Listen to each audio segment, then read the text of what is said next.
All right, welcome back, everybody. So for C and D here that we left last time, these are not going to be p-series tests because there's not a simple analogous p-series. So we're going to apply the integral test.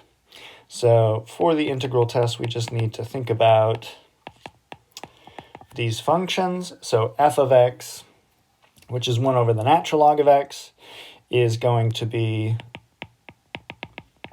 positive for x greater than or equal to 2. So we can see that we're starting our series at 2. So that's going to be where we start our domain for our integral. So this is positive. It is definitely decreasing, which we could prove by taking the derivative.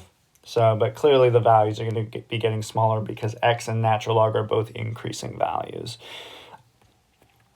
And this is definitely going to be continuous, since we don't have x equals 0 or x equals 1 as part of our domain. So this meets the conditions for our integral test. So let's consider the integral from 2 to infinity of 1 over x ln of x dx. So take the limit as t goes to infinity, the integral from 2 to t of 1 over x ln of x dx. And we'll note we could work this kind of out off to the side. We could use a u sub. So u is the natural log of x, du is 1 over x dx. So this is really just going to be the integral of 1 over u, or the natural log of the natural log. So this is going to equal the limit as t goes to infinity of the natural log of t, minus the natural log of 2. So, but as t goes to infinity, the natural log of t goes to infinity. So this value is going to not exist. So this is going to approach infinity, which means it diverges. Thus, our sum of 1 over n ln of n diverges by the integral test.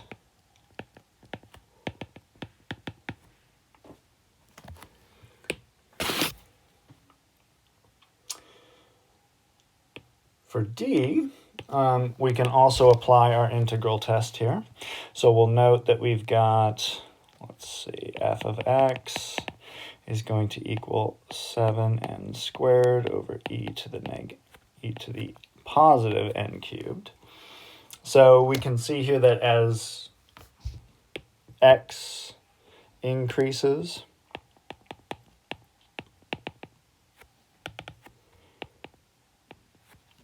this is going to be a decreasing function, but we could also take the derivative just to verify. So we'll get, I think we can use the power rule for this. So we'll have 7x squared times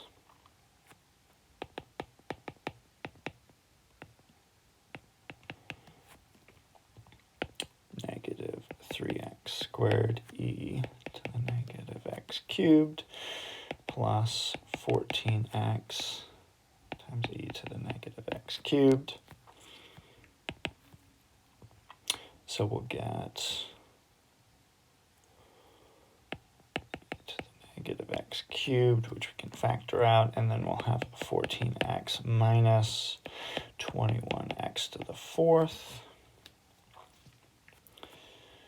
which is going to be less than 0 for x greater than 1. So this is definitely decreasing. It is continuous, obviously, since e to the x cubed will never be 0, and it is positive. So our integral test will apply. Let's see if we can get it to give us a convergent series. So we've got 7n squared e to the negative, 7x squared e to the negative x cubed. So we'll take the limit as t goes to infinity. The integral from 1 to t of 7x squared e to the negative x cubed dx. We can see this is going to be a simple u sub. So negative 1/3 du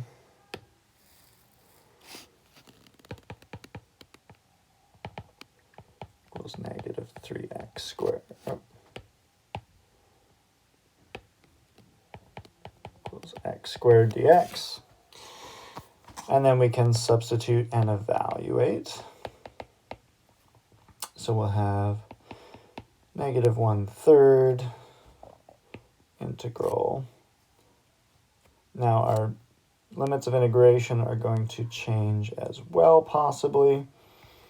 So if x is 1, u is negative 1.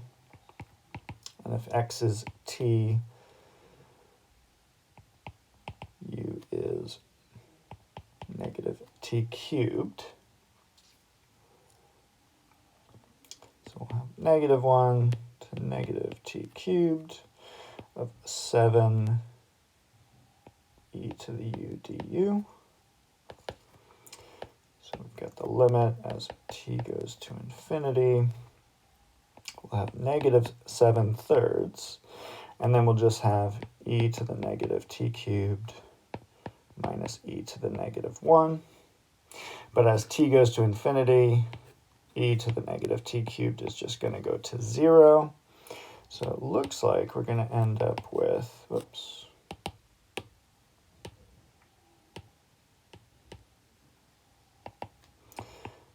negative 7/3 times negative e to the negative 1, which is going to be 7e over 3,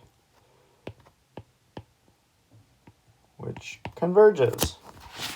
So thus, the original series converges. So running out of space there, but we could write it a little more formally, but the series converges by the integral test.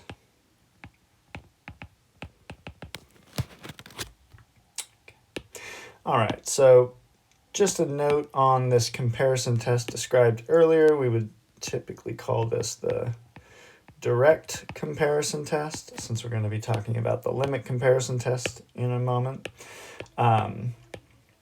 But we can see the integral test is going to be very useful for these kind of unfamiliar looking series that when we put them in the integral become an obvious u sub situation. So if there's a series expression that if we write it as a function looks like it's going to be an integral test candidate, that is going to be one way that we want to approach it. But if we have p-series, right, those are going to be much faster and much easier to identify. So note, we're not using the integral test particularly because the p-series test is going to be a simplified version of that for these particular rational functions or functions with a power in the denominator and a constant value in the numerator, or something that is equivalently going to look like that. So the next part is the limit comparison test. So again, we need positive sequences. So an and bn are positive for all n greater than or equal to n, where n is some positive integer. So if we go far enough out, we might have a few negative terms at the beginning possibly, but they disappear eventually. So that would be kind of for a very particular type of series. So if the limit of the ratio of those two sequences is equal to c, then the series both converge or both diverge, which means we're going to kind of consider a secondary sequence, a secondary series, b sub n, that's going to be our choice. And so we'll know whether or not that b sub n series is convergent. So now we choose b sub n. If it equals 0 and B sub n converges, then A sub n converges. So essentially, if we have B sub n as a convergent series, and we take the ratio of another series with B sub n and it equals 0, then we will get that A sub n converges, meaning that A sub n is smaller than B sub n, which means B sub n is bounding it above. And then if we get infinity, that means that A sub n is going to be bigger than B sub n, and we know that B sub n is a divergent series, then A sub n diverges. So again, this is going to be very similar to our direct comparison test, except that we're taking the ratio of the two sequences as opposed to just comparing the sequences, meaning that A sub n is going to be something that we can't just use the direct comparison test for, maybe because it's a slightly messier looking expression. So we've give 3 examples here where we're going to use that limit comparison test. So I'll let you take a moment to look through those 3, give them a try on your own, and then we'll come back together and work on them together. So until next time, if you got questions, shoot me an email or drop by my office hours. And until I see you next time, take care.